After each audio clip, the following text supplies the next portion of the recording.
spakues që do të etoj zotin Berisha, si e shikoni spakun deri në këto momente dhe çfarë pritet nga spaku në ditët dhe në kohët vazhdim?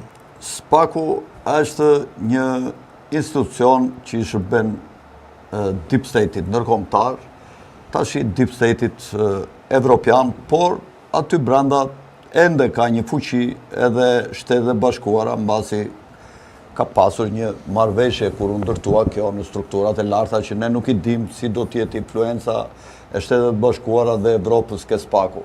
Këta kanë sa institucione, jo e Uleksi ose që kanë sa kështu, një ka Amerika, një ka Evropa, dhe varet tash si i kanë bërë këta marrëveshjet e tyre me njëri tjetrin, marrëveshjet e fsheta, se si do të drejtohet spaku dhe kush do ketë më shumë fuqi apo cili do të jetë nga këta dirigjenti që do drejtojë spakun. Unë për mendimin tim them që korrupsioni sigurisht duhet luftuar.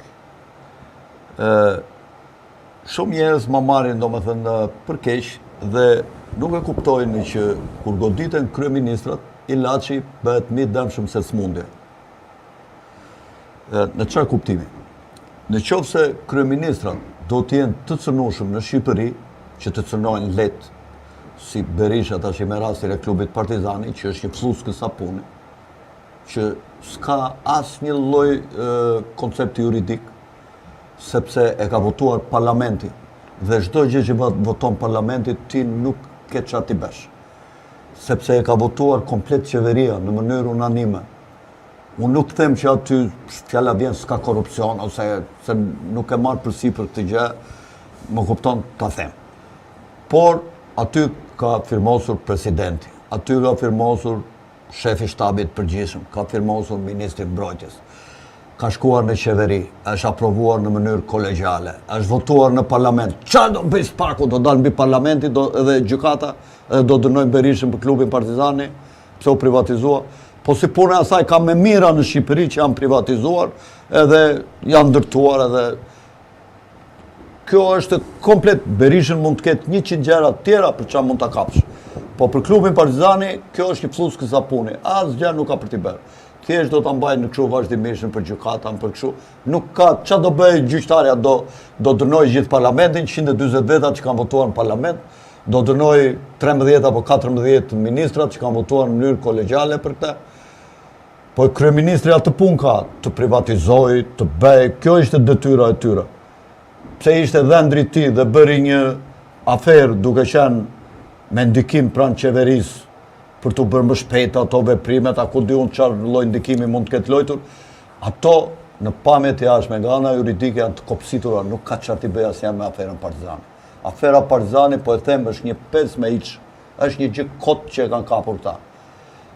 Këtë se them unë, këtë e thon ish presidenta, e thon gjyqtar, shumë të rëndësishëm që unë i kam miq që janë të paanshëm, që marrin vesh shumë mirë nga çështjet civile, që janë profesor, e thon për çështjen Partizani Berishës nuk kanë çfarë t'i bëjnë asgjë. Më kupton, kështu që kjo është një lloj fluske sapuni.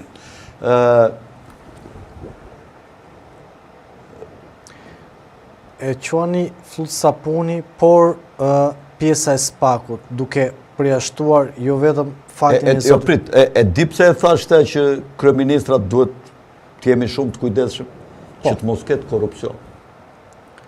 Kush është korrupsioni më i lartë? Korrupsioni më i lartë është frika ndaj tuajve dhe dhënia e kujt? E naftës. Merreni. Kujdes se kemi spakun, marrim kur ti ikësh nga detyra të marrim. Naftën e duam ne. Merreni, vetëm lini mua këtu të bëj ndaj punën time. Ata që psojnë janë shqiptarët dhe ekonomia shqiptare. Kurse në qoftë se kryeministri e ndjen veten me suport të madh nga ligji që s'mund të dënohet për gjëra kot, ai i vjen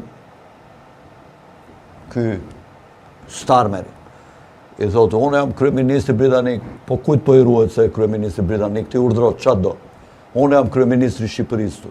Çfarë do? Dua të bëj këto të sjell ta bëjmë Shqipërinë hale se ne di çfarë të bëjmë këtu që ngerin të varim.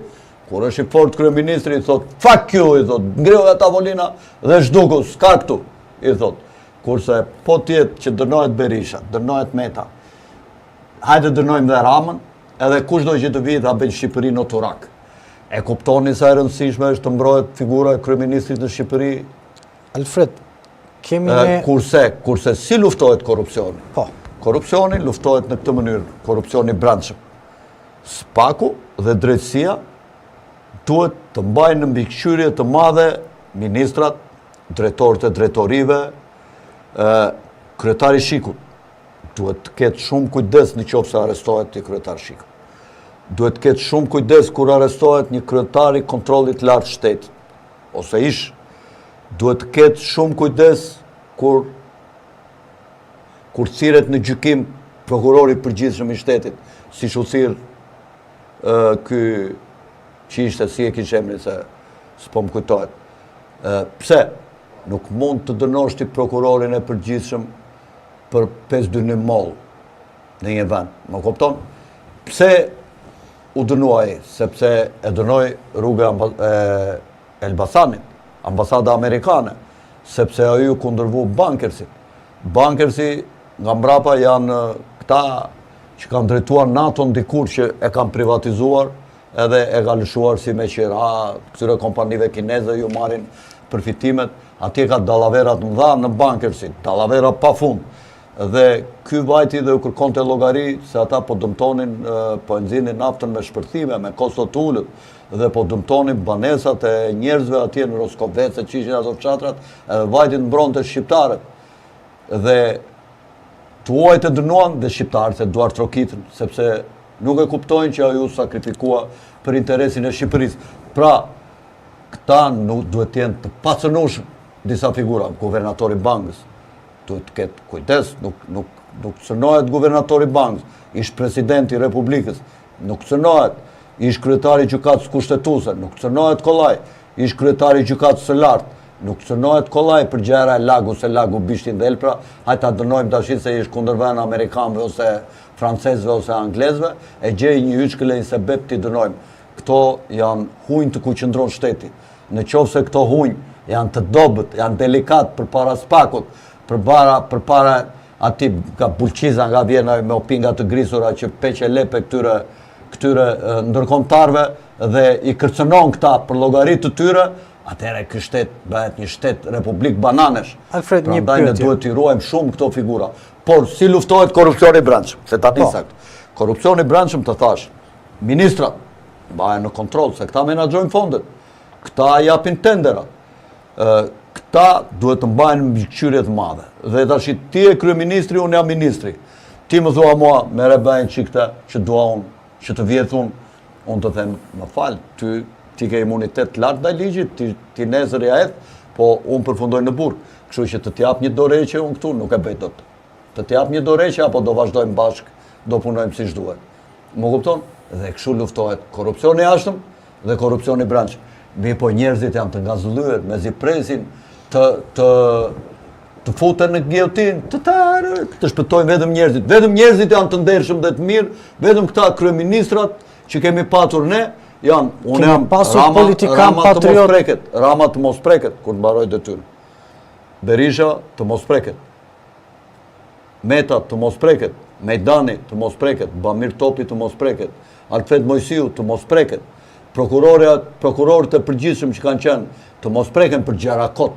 Më kupton? Qofse kanë bërë ndonjë gjë të rëndë në flagrancë, kanë bërë një përdhunim, kanë bërë një vrasje, kanë bërë një gjëra të rënda që vërtetohen me kamera me ashtu, okay. Po jo si që dënua ky prokuror i përgjithshëm. Një pyetje. Unë e di që ka shumë njerëz që janë budallënj, që kujtojnë se po dënua Berisha dhe Meta s'do ketë korrupsion. Unë e kam thënë dhe herë tjera, dhe po dënua Rama. Edhe Rama në litar, këta që thonë për Berishën sot dhe për Metën, edhe Ramën nesër, tërë këta që gjoja e kanë votuar, me zi presin, t'ja presin kokën si Robespierit që u previ kokat gjithë tjerë. Një pyetje, Alfred. Kemi politikan patriot në Shqipëri që kanë menduar për Shqipërinë dhe nuk kanë bërë as marrëveshje asgjë.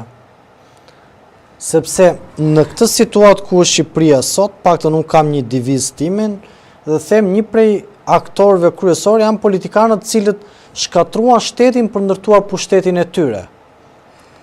Shiko, nuk mund të them Se e di pse ta them se nuk është rastësi, Alfred, që gjithë fëmijët e këtyre, familjarët, janë njerëz më të suksesshëm sot në Shqipëri që ne flasim. Po kështu është në çdo vend të botës. Janë disa familje që drejtojnë kombin. Tash s'mund të jenë të gjithë si kem të vis. Më kupton? Të flasim tamam, siç duhet. Kupton? Unë s'kam ndonjë konflikt interesi këtu. Unë nuk njoh as Ram, as Berish, as Met, as Ken. O kam qenë deputet atje, kam bërë detyrën time 4 vjet. Kupton, dhe atë jam penduar që kam qenë atje, se s'kisha nevojë të merresha fare me atë. Je penduar që ke qenë deputet? Po jam penduar se nuk jam më rahat kështu njeri i lirë të them mendimin tim. Dhe në këtë kuptim nuk mund të them që në përgjithësi politikanët tanë janë kozmopolit ose janë armiq të interesave të Shqipërisë. Ata kur fillojnë janë njerëz si ne. Fillojnë aty, jo.